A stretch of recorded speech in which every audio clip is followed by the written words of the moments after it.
أعوذ بالله من الشيطان الرجيم بسم الله الرحمن الرحيم الحمد لله رب العالمين الصلاة والسلام على رسولنا محمد وعلى آله وأصحابه وأتباعه أجمعين رب اشرح لي صدري ويسر لي أمري واحلل عقدة من لساني يفقهوا قولي وأفوض أمري إلى الله إن الله بصير بالعباد.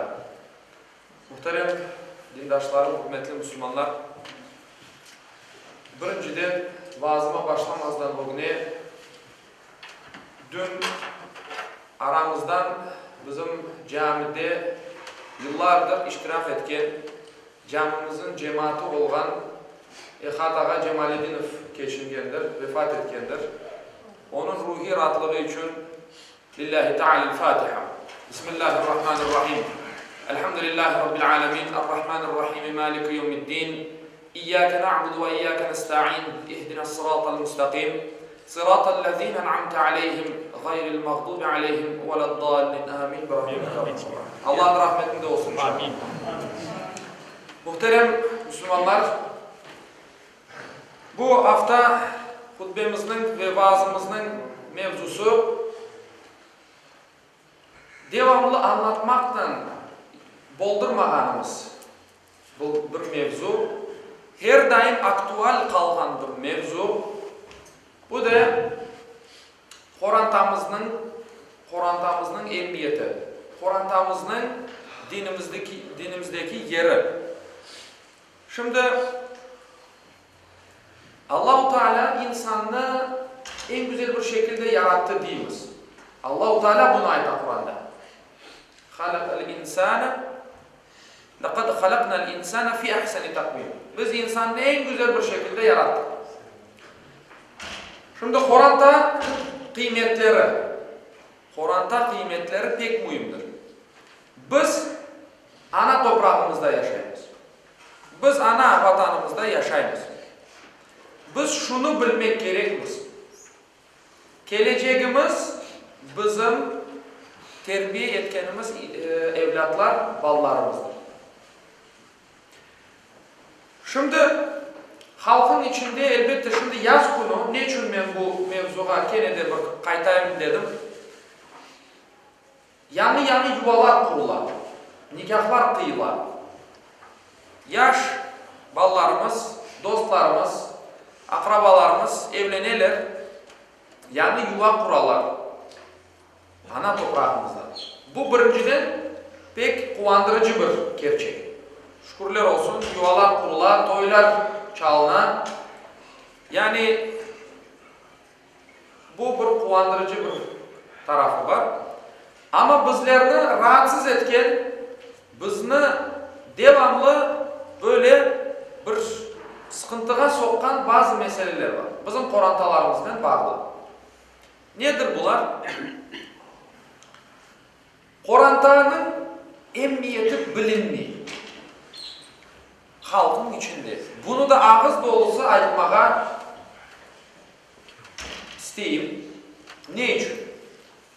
İnsanlar Kur'an yuvasının bir yuva olganının farkında bile değiller. Evlenirler, az bir müddet yaşayırlar, birden kan sıcak ayrışarlar. Bu bizim geleceğimizge bir duvar oluyor. Babam bir kalın bir duvar. Bu acınıklı bir gerçek. İnsan evlenir, Allah-u Teala'dan ona verilgen bir bahşiş, ona sahip çıkmayın. Ona hıyanetlik yapar. Özünü, orantasını, ana babasını ve çok sık orantalar var, evladını, bala çağasını kıynayla. Nasıl? Anlaşamadılar, ayrıştılar. Olmadı, gitti bu oranta. Ne olgan son? Ondan son bütün esas problemalar ondan son başladı. Oksuz, osken balaçıklar. Bu acınıklı bir gerçek. Oksuz. Babası yok. Bu bala yarım olan. Afsus ki. Baba terbiyesini görmegen evlat kıyın. Maddi manevi kıyın.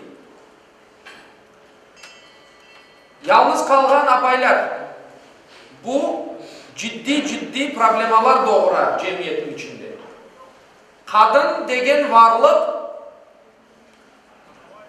erkeknin himayesinde yaşayacaktır. Erkeknin korçalanığı altında yaşaması gerek. Kadın kişi Kur'an'da bakmakla yükümlü değildir. Onun yükümlü olan erkek kişilerdir. Bakın bizler bütün düzenini Allah-u Teala'nın bir düzen olup bizge yollagan bu kural kaidelerini bozamız. Bunun farkında bazı vakit değiliz. Allah Kur'an-ı Kerim'de ne diyor? Er-ricalu kavvamun alen-nisa. Erkekler öz kadınlarından üstündür. Aile Kur'an'da reisidirler. Ne ola? Tam tersine ailene kadınlık reislik, kadın reislik yapacak ola, işler değişir ve o Kur'an'da da bazı vakit istenmegen şeyler olar. Yazıklar olsun, Allah-u Teala'nın vergen bu bahşişlarına sahip çıkmaganda Allah-u Teala bu bahşişlarını vermeydi. Onun elinden o bahşişini alır. O bahşişini alır. Allah-u Teala Kur'an-ı Kerim'de değil, Allah'ın delillerinden ve min ayatihi en halaka lakum min enfusikum ezvacen. Allah'ın var oluşunun delillerindendir bu. Delil, ispat. Nedir? Sizne ve sizin nefsinizden, sizge bir kadın yaratışı, bir beyanattır, bir Allah'ın var olganının bir delilidir. İnsan bu dünyada rahat olmak için, muhabbetlik içinde yaşamak için var, yaratılgan. لِتَسْكُنُوا اِلَيْهَا. Sizden değil, sizin nefslerinizden sizge apay yarattı Allah değil. Sizler rahat olmanız için, rahatlık bulmanız için. وَجَعَلَ بَيْنَكُمْ مَوَدَّةً وَرَحْمَةً. Sevgi ve merhamet verdi, aşılattı bizim aramızdaki bu muhabbet, sevgi. İnne fî zâlike le âyâtin li kavmi yetefekkarûn. Gerçekten düşüngen, fikir etken insanlar için bunda büyük ibretler var. İbret, dersler var. Bizler sağa solga harcayımız oz vaktimizni, oz hayatımızı, oz ömrümüzni. İnsan şerefli bir varlık dedik, doğru mu? Allah'ın yaratkan mahlukatların en şereflisi. Ama bazı vakit ben bundan şüphelenmeye başlayayım. Yazıklar olsun insanım degen varlıkta. Bazı vakit hayvanın derecesinden daha aşağı bir dereceye düşebilir. Düşünebilirsiniz mi? Bir insan, bir baba orantasından ayrılan bala çağasını yarı yolda bırakan, ondan son öz evladına aylanıp da bakmayıp onun ihtiyacını, acetini görmeyi. Ondan sonra ne ola bizim cemiyetin bu problemasını ben tekrar açıklamaya tırışam. Anası sutka beri, baba öz evladına akçı vermemek için advokat tutar. Doğru. Ya var mı böyle bir şey? Bu nasıl bir insanlıktır? Bu insan mı? Bu baba mı? Nasıl bir yuva kurgansın sen? Sana bala yap degen insan yok. Yani herhangi bir kaide, dini bir kanun kaide yok. İlla bala yapacaksın degen bir şey yok. Aslında. Ama sen istedin, sen Allah'a yalvardın, elinden geleni yaptın, Allah-u Teala sana bu bahşişi verdi. Çoksuna veri elhamdülillah. Sağ olsun. Bu Allah-u Teala'nın bir lütfudur. Ballarımız bizim bu dünyanın ferasıdır. rahatlığıdır, şenligi, şerametidir. Bizler ne yapamız? Bu yarı yolda Kur'an'ımızı taşlap, başka olmayacak işlerden uğraşıp Kur'an'ımızı perişan ederiz. Ondan sonra halkın vaziyeti, ondan sonra halkın ve milletin vaziyetini herkes özü düşünsün. Yaşlık, herkes yaş olar. Kan sıcak. Şimdi kavga, şamata olmagan bir Kur'an'da bir yuva yoktur. Mümkün değildir. Olmaz böyle bir şey. Çünkü insanın fıtratına, yaratılışına ters. Yani bu aslında tabii bir şeydir. Eğer bir insan bir ayrı bir varlıktır. Ona mahsus olgan bir tabiat var, ilim, tahsil var, dünya bakışı var. Yani terbiyesi var, her şey farklıdır. Hiç kimse bir kalıptan çıkmagan. Öyle olması da mümkün değil. Ama işte akıl, fikir Allah-u Teala'dan bizge verilgen olsa bu şeylerini oylamak gerek, düşünmek gerek. Yoksa insan yapkan akıllıdır, ferasetidir. İnsan olmaktan çıkar. Bir hayvan öz evladını coysa özüne yer tapalmayı. Ne yapacağını bilmeyi. İnsan da öz evladını sokaklarda taşlap, yarı yolda taşlap pek rahat bir şekilde yaşayabilir. Bu nasıl bir nizamdır? Bu nizam var olan müddetçe insanların alı perişan olur. İnsanlar rahatsız yaşar. Kadın, niçin dedim bir erkeğin himayesinde yaşaması gerek? Çünkü kadının maddi, manevi, fiziki ihtiyaçları var. Belli bir vakte kadar yaş kadınlar, kızlar, yalnız kalganlar elbette. Çoksu bizim erkeklerimizde de bu problema var. Alı vakti yerinde olan insanlar kadın olarak almaylar. Bakma istemiyorlar. Balası olsa hiç de almaz. O kadın, o kız, yaş ayrılgan kız. Ne yapasın? Hepiniz benden belki daha yaxşı bilirsiniz.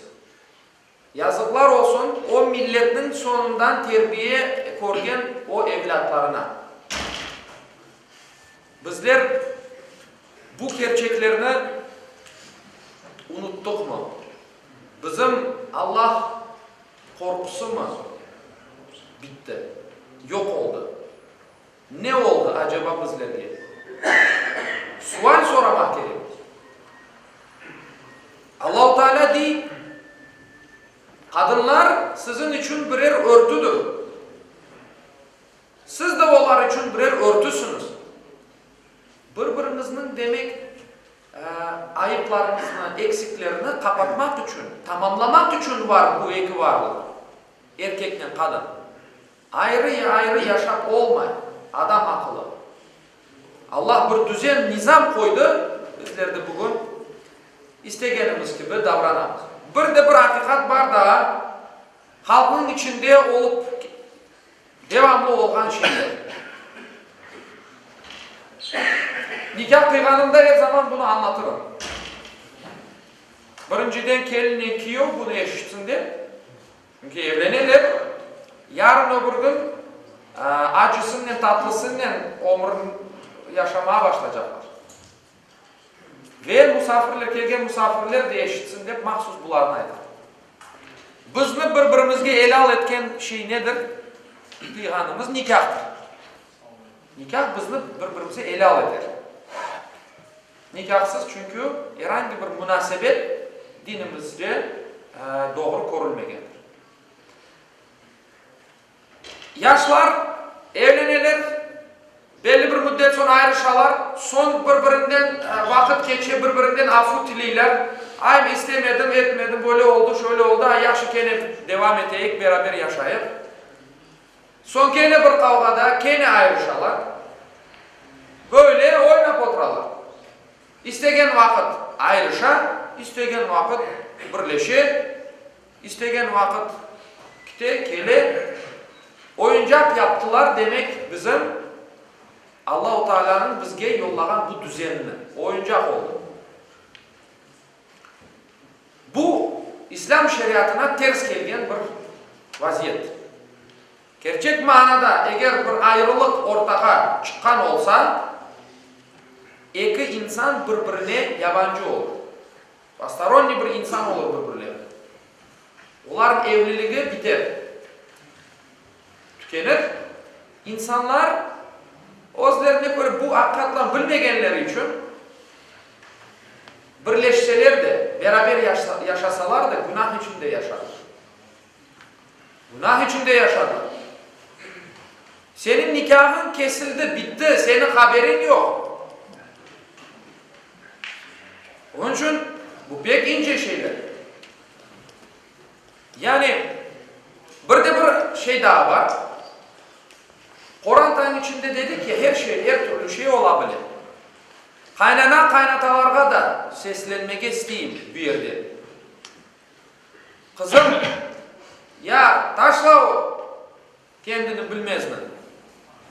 Git, kayıt evge ben seni bakarım değil. Bunu etmeyiz. Allah saklasın. Oz evladınızını zor vaziyetke düşürmeyiz. Kur'an'da da her şey olur. Acısı, tatlısı, her şey olur. Bazı işte yazıklar olsun. Ana babalar kızım taşla geldi. Gelip ne yapacak? Evlendirdin, ev var, yaptın, yuva kurdular. Taşla geldi. Olmaz. İşte onun için ana babalarımızda da büyük vazifeler düşüyor. Feraset gerek. Akıl ferasetten hiçbir zaman Allah-u Teala ayırmasın. Yani aytılacak şeyler bu mevzuyla bağlı çok. Ezan vakti geldi. Ben bu yerde sözümü yekünlemeye mecburum. Ama bu milletin namusu ve şerefi meselesi. Namus ve şeref meselesi. Kadınlar sokaklarda, erkekler de sokaklarda, farklı yerlerde, ortada Kur'an'da yok. Kur'an'da anlayışı yok olmaya başladı. Yok olan. Başka milletlerin kulturasını mı bizler menimsedik? Ne oldu? Herkes öz-özüne sual verip bu sualge mutlaka cevap vermesi gerekir. Aksi halda bu geleceğimizin bir tehlikesidir. Allah saklasın. Allah-u Teala cümlemizge akıl fikir. Amin. Allah-u Teala cümlemizge şu omuzlarda olan mesuliyetini hissetmege, duymaga nasip etsin. Amin. Allah-u Teala akıl fikirden ayırmasın. Allah korkusu olan ve Allah yolunda temiz niyetle hareket etken kullarından cümlemizden eylesin. Kur'andalarımızda baktlı, saadetli bir ömür yaşamağa kısmet eylesin. Geleceğimiz olan evlatlarımızda akıllı, terbiyeli, ferasetli bir Kur'an'da içinde terbiye olunmağa Allah-u Teala nasip eylesin. Allah-u Teala cümlemizden razı olsun. Ve ahiru da'vana enelhamdülillahi rabbil alemin.